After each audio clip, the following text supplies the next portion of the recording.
Question number 1. Number 1, rights that cannot be renounced or transferred because they are necessary for the fulfillment of men's primordial obligations are called what?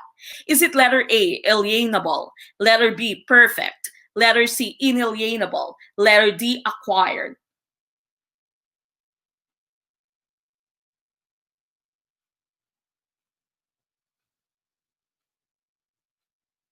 Okay, ano kaya yung answer natin sa number 1?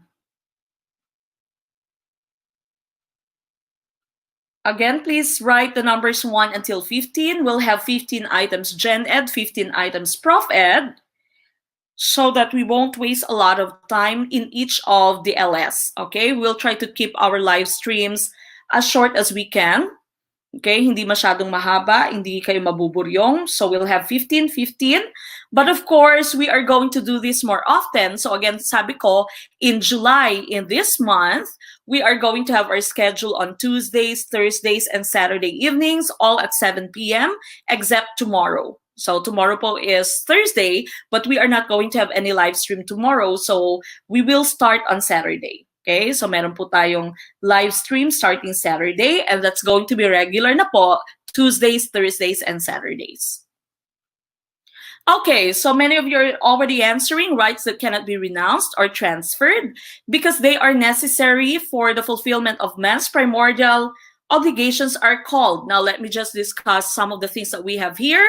Letter B natin dito, a perfect right. Pag sinabi mong perfect right, when you say perfect right, this is a right that is recognized and enforceable by law. Okay? So ito ay isang klase ng right na nire-recognize ng ating law at ine-enforce, which means that if you violate someone else's perfect right, then you can go to jail. Okay, so these are some fundamental rights. Example, the right to equality, the right to religion. Okay, the basic human rights are called perfect rights. And usually, ito din yung mga klase ng rights na nakikita natin sa mga employment contracts. Okay, whatever is legal right, that is a perfect right. Okay, so yan po yung tinatawag nating perfect right. Now, ano naman yung alienable right? Alienable rights can be surrendered or transferred to another. For example, property rights. Pag meron kang bahay, meron kang right over that house.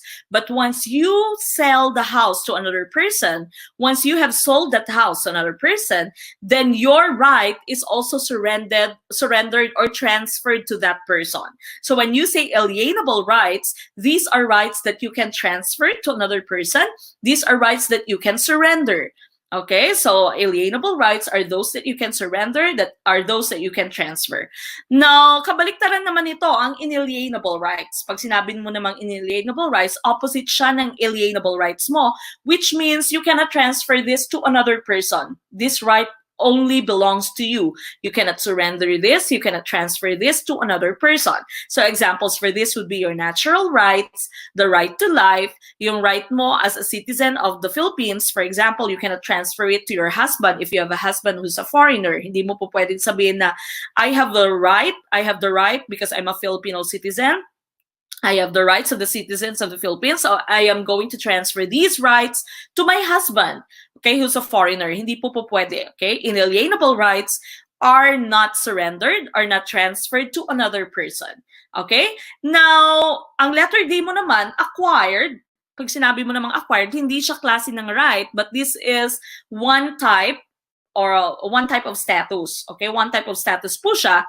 Meron tayong sinasabing ascribed at acquired status. Now, what's the difference between your ascribed and acquired status? Pag sinabi mo pong ascribed status, the person is born with it. Nung pinanganak siya, meron na siyang status na ganyan. Okay? Nasa kanya na yung status na yan nung pinanganak siya or even before he or she was born. Habang nasa sinapupunan pa lamang siya ng kanyang nanay, meron na siyang status na ganyan. Example, ay yung pagiging prince, pagiging princess na mga royal blood na meron sa Inglaterra. Okay? So si Princess Charlotte, for example, or si Prince Charles, si Prince William, si Prince Harry, they already have that ascribed status even before they were born.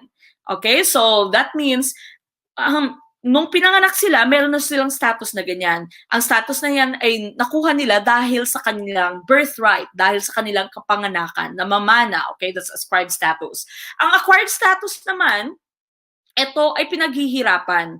Okay, this is something that you work hard for. For example, your status of being a licensed teacher, your status of being a licensed doctor, that's an acquired status. Pinaghirapan mo yan, okay? So that's the difference between the two types of statuses that we have. Ascribed, you have this because of birthright, dahil sa kapanganakan mo, dahil sa lahi mo.